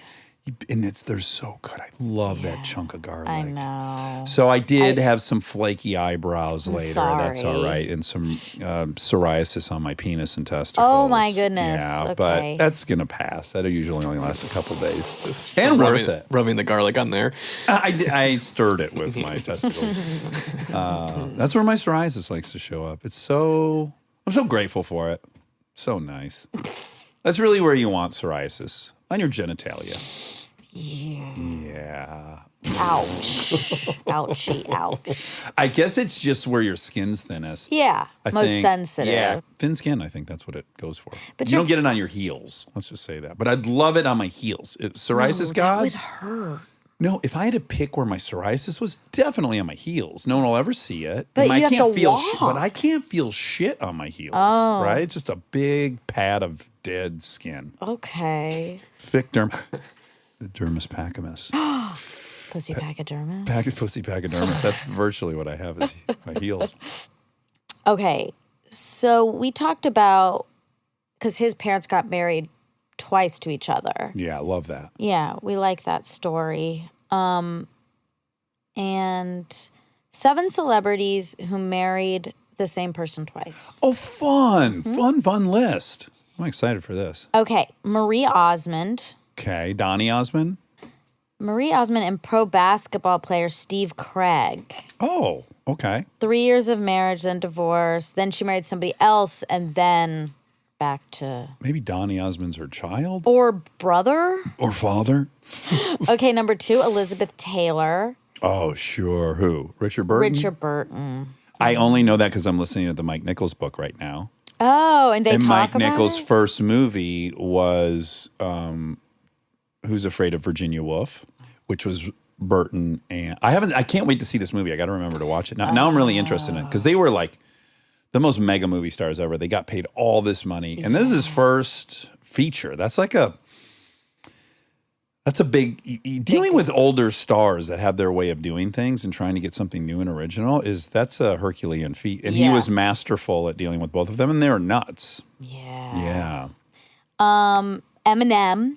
No kidding. Yep, Kimberly Scott. Okay, so they were married? They were married and then married again and then no longer married. Okay, so maybe a third time. That would be really fun. It just got announced like yesterday he's getting divorced again. From a different person. From Kimberly Mathers. Oh my God, 2 Kimberlys? Wait, no. It might be the same. Well, this is Kimberly Scott. But Mathers is his last name. Yeah. Oh. It says they ended their second marriage after a nasty fight in 2000. No, they got married in 2006, and 3 months later they got divorced again. Oh. But maybe they got married. Maybe it's thrice times. Could be. Old friend of the pod, Pam Ann. She married someone twice? It says married poker player Rick Solomon. They got an annulment. Okay. And then they reignited their love and got married again. When? 2014. Oh, okay. And then divorced. Okay. Frida Kahlo. Oh, Frida. Frida and Diego Don't cry Rivera. for me, Argentina. Right? Well, no. Didn't she sing that song? No, Frida Kahlo's the painter with the unibrow. I know that Salma Hayek played. Yeah. And in the movie she sings, "Don't cry for me, Argentina." No, am I insane? Don't Cry for Me, Argentina is Phantom of the Opera. Don't cry Right? for me, Argentina. Let's see what the fuck was going on here. Let's get this. Song by Madonna. Ooh. I think it's Phantom of the Opera, but maybe I'm wrong. People sang that song at Salma Hayek's wedding. Is that maybe what you're thinking of? No, look at this. Don't Cry for Me. A song recorded by Julia, who later included in 1978 musical. Eva Perón. Yeah. There we go. Yeah, that makes sense. Did she play Eva? Salma? Yeah. Eva Perón? She produced, it looks like she produced a series that was about Eva Perón. All right. Well, I've conflated some things apparently. It would be really crazy if Frida Kahlo was the painter she is and also sang that song. I know. Okay. You're right. Okay, but Diego Rivera and her were married twice. Elon Musk and Tallulah Riley. Still married? Don't think so. Let me Okay. see. Nope. No. Natalie Wood and Robert Wagner. Oh, really? We watched a doc on that. Yeah, she died suspiciously Yeah. out on a boat. With Christopher Walken. Was he there too? Oh, wow. I didn't know that. But yeah, people are like, well, I think even her kid in the documentary is like, she would have never gone on a boat. She was terrified of It'd be like water if and couldn't I swim. did. Yeah, But you also, would. yeah, it actually would make You will. sense. In Nashville, you'll go out on a boat. Okay. Yeah. But I'll wear a life vest. Well, don't do that. Yeah, I have to. What if you see a cute boy? They have to love me for who I am. They'll probably like you more. A non-swimmer. Someone who can't swim. Non-swimmer. You know that horrible story about that girl from Glee who died? Swimming? They found her son on a boat. Like they had gone out on a boat. Oh, yeah. And then she like disappeared. So upsetting. Oh. Anyway, sometimes these fact checks get really dark. Well, we're in a pattern of them getting dark. It's a lot lately. Yeah, which, I'm not going to shy away from where It's they go, they go. Yeah. Yeah. It's life. How much is the Gangnam Style guy, Psy, Yeah. worth, according to the internet? I know, and I just got to say, I've looked myself up I on these know. things, and they're wildly It's all inaccurate. wrong. Yeah, but let's take it. But it says 60 million. Okay, that's a nice nest Yeah. egg. Also, Taylor, how much is she worth? Again, we don't know. But the Eras tour is expected, it says, is expected to boost Swift's income by about $500 million. Swift's net worth was $570 million in 2022. So then it would be She'd be a billionaire. Although she's got to pay taxes on that. But we'll just call it a B for now. But I feel like $500 million Is not enough for her? Yeah. For a year's work. I just don't think it's accurate. I feel like it's going to be more. Higher. Well, the tour is going to make $1 billion. Exactly. Already. But it's an expensive tour. Yeah. And she's got to pay a lot of people. Yeah. So, and the venues take whatever they take. But Yeah. she'll probably walk from $1 billion tour with $500 million. Okay. And then walk after taxes. Luckily, she's in Tennessee where there's no state income tax. Smart. Well done. Well, I'm sure she's making more money too. That's not just from touring. Correct. Exactly. And she's re-releasing all these albums and people are going to buy them. I bought them. Already bought them. Sure. I actually today, so this was a little bit tricksy. She put out 1989, as we talked about a couple of fact checks ago. And so I bought the record immediately, pre-ordered. It comes out in October. Yeah. Pre-ordered vinyl. Then today, there's a special edition one that's out for 48 hours. Okay, To now it's pre-order. getting a And little. like, do I get that one too? Well, now it's starting to feel a little Like I cash grabby. Like when people were triggered about our sweatshirts, you know, this is a little. If you just announce pre-order for the normal one and then everyone ordered, and then you go, oh no, there's even more special. That's a little tricky. Well, tricksy. I can't decide if I want to come clean about something. Oh, it's always good when you do. You don't read comments, so let me tell you, the response was resoundingly supportive of you. No one was mad. I know, which is really stupid. I might ruin it right now. Okay, let's see. Let's test it. You're like Roseanne Barr. Do they Because- really love me? Let's see. If I ruin the national anthem, will they still love me? If I'm racist, will they still love me? No, it's the reason I feel like I have to come clean is it's gonna come out. Like it's gonna come out, and so I might as well get ahead of it. Okay. Because one of the comments, I didn't read them, but somebody told me this, that one of the comments, they were laughing, was, I'm a Swiftie. No one would ever be mad at Monica for this unless she got the sweatshirt. There was a sweatshirt, okay, that I guess was limited. It was like you could only. Oh, fuck. Well, hold on. Okay. Hold on. I'm holding. I'll be over here listening to Strut. While you It's not. It was that you could only get 3. Each individual person could only get 3 of those, so they probably had a limited quantity of those. Okay. I did get that sweatshirt. Okay. But every single person of the 70,000 That's could what get 3. So So they have 210,000 a sweatshirts. ton of Yeah. them, really.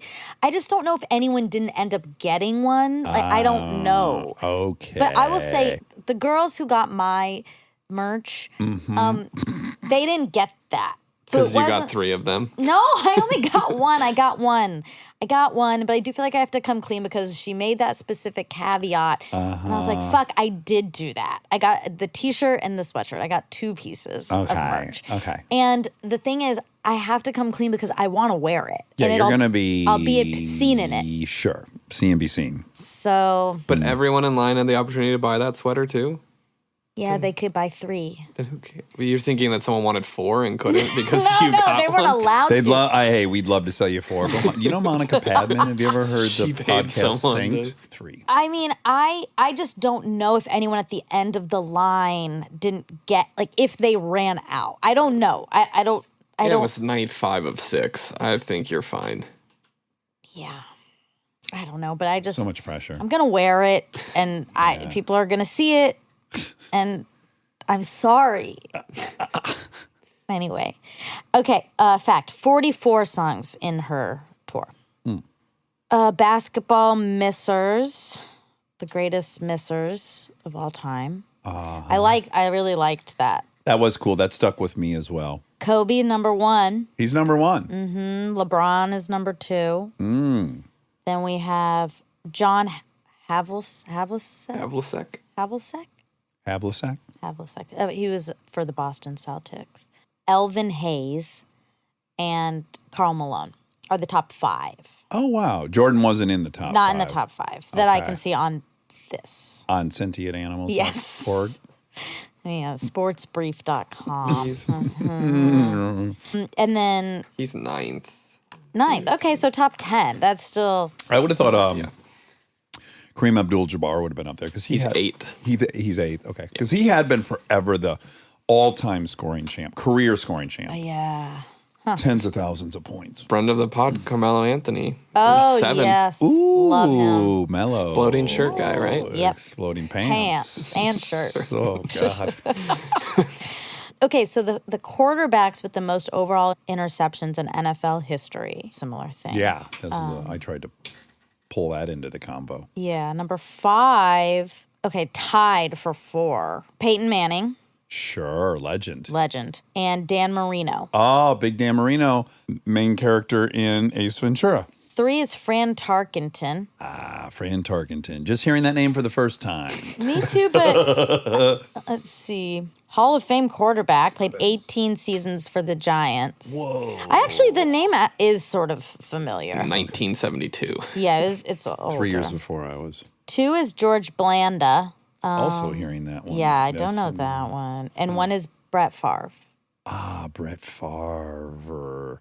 Favre. Yeah. But isn't it Favre? It is, but I don't know how. I don't know how they get know. that R on the other side of the V. Why they do that? Yeah, I hate this language. Yeah. I don't think I'm dyslexic. I think I'm just logical. Yeah, that's fair. I think other people just were like, yeah, I'm not gonna fight against the breaking of this logic they introduced. I'm with you. That one makes no sense. Favre. I looked into the Kendrick Lamar face covering. Oh, good. Did you find anything on it? No, I didn't. Okay. I couldn't find out anything. So I think you're going to have to ask. Kendrick Lamar? Yeah. I would love to. Hey, wonder what his nickname is. Kenny? Kenny? Kenneth? K. Lamar? Kayla? Maybe people just call him Lamar. Lamar? Kayla? Kaylar? Kayla's kind of cool. Kayla's cool. Yeah. It's kind of feminine. Yeah. Kind of sexy. Can't believe you didn't have anything to say about Buck Blando, that quarterback, Rob. Yeah. Kind of a bland. I thought for sure we were going to get a bland pun. I could feel it, I was bracing myself. Oh, wow. Yeah. Missed opportunity, Rob. That's good to keep me guessing as well, though. He's got some nicknames. You want to hear his? Of Kendrick course. Lamar's got K. Dot. Oh, K. Dot. King Kendrick. Ooh, yeah. King Kendrick. Well, because King Kunta is one of his great songs. Cornrow Kenny. Oh, Cornrow Kenny. And Kung Fu Kenny. And Kung Fu Kenny. Little appropriation, but I don't mind when black people appropriate. I wonder who gave him that nickname. Bruce Lee. Yeah. So then it's fine. I might start going by Captain Kung Fu. No. We'll have to ask. We have Bruce to get him on. Lee? We have a lot to ask him. We do. We have to ask him if I can go by Kung Fu Shepard. And about the face covering. Yes. That is it for our Oh. factuals. Okay. Those were fun factuals. Really. Yeah. Learning who had been married several times, that's a fun one. Yeah. Also, poking our nose into people's finances, that's always fun. Oh, I know. like, Speaking of people of means, Oh, yeah. I can't believe I didn't start the fact check with this.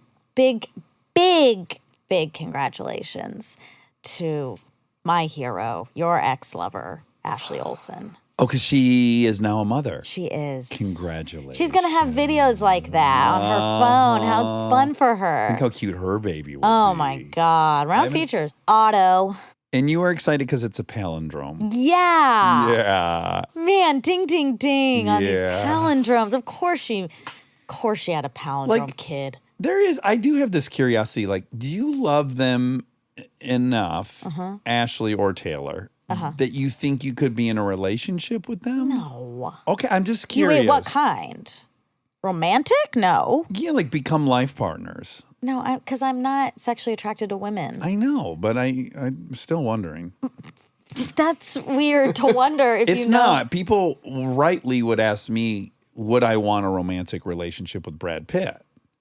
That's a totally fair question to me because I'm so obsessed with him and very visually. Right. So when people have asked me that, I'm not offended by that. I think like, yeah, that's a legit question. And no, but more stuff than I'd want to do with Aaron. Really? Sure. Like I think I could kiss Brad Pitt on the lips. And like it?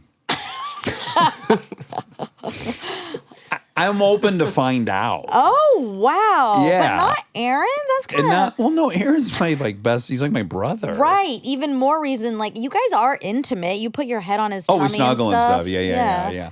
But what's interesting is I can imagine I kiss Brad, and it's nice. It's not bad. But I don't want anything to do with each other's penises. But do you think that's because of your trauma? Well, I would just Do you think argue you it's could because have I'm heterosexual, but Yeah, but interesting. well, that the you know my kissing- take on gayness, which is I have to point out historically, what's very curious is that all Greeks were bisexual. So I know culturally, if your culture says you're bisexual, we have at least an enormous data set that says, yes, an entire culture, that nothing genetically happened. You mean like the ancient Greeks? Yeah, the ancient Greeks were all bi. The guys were fucking each other in these warrior Are you camps. sure they weren't just gay though? Well, no, they had wives and had children. Well, right, because that's what to but that's why it's prolong even the pointless species. to say were they gay or straight or bi. Right. It's like they fucked dudes and women. Yeah, and yeah. culturally that was fine. Yeah. And when that's fine, lo and behold, everyone did that. Yeah, So there is an insane example of culture. yeah. When you ask, could I have been bi? I would say sure. If I was Right. born in 300 BC in Or if Athens, you were born I would have been. in 80. 38. Like Yeah. that is where this younger generation is kind of circled back to that. We think that, but I also wonder if that's true. I think that's a lot of people are just more people feel comfortable not hiding that they're gay or bi. So it would appear that a bunch of more people are, but I just think it's also quite possible that that number hasn't changed. Just people are comfortable at acknowledging that. But also there is a wave amongst young people to just not have labels. Like, what's the point of that? What's the point of saying straight or gay Yeah. or this? Like, we'll just like who we like, which sounds more like the ancient Greeks. But no, I'm not physically attracted to Ashley or Taylor. I would want to be their friend. Yeah. And I would want to be in their presence because I think they're exceptional. Well, it's also But not I'm not attracted to them. it's not popular to admit or to say, but what is also in reality is we've had 2 or 3 guests whose mothers weren't gay and fell in love with a woman. Right. And we know some people in our real life that weren't gay and fell in love with a woman. I don't know any guys that were not gay and then fell in love with a man. I just haven't ever seen it. I'm not saying it doesn't happen, but I have quite a few examples of women doing that. I just am not aware of any men. Right. So for me, yeah, it's a little more plausible that it could happen to you because I happen to know a bunch of cases where that happened. I mean, yeah, I guess who knows? Yes, I guess that like if you had this Yeah, of deep course it affinity and could. love for them, that somehow you might be like, okay, maybe I don't know. Well, I would have to fall in love with them. Yes. And that would require knowing them and Yeah. not just from afar. Right. So maybe Okay. TBD. TBD.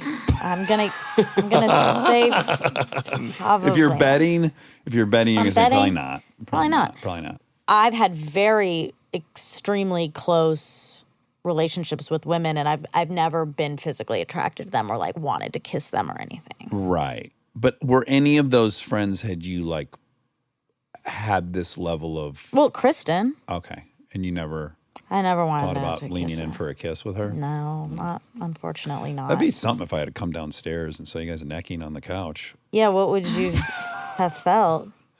Betrayed? No, I'm not that way. That's Mm-hmm. not really my thing. I guess I would think, this is going to get complicated. They work together. Sure. Yep. Yeah.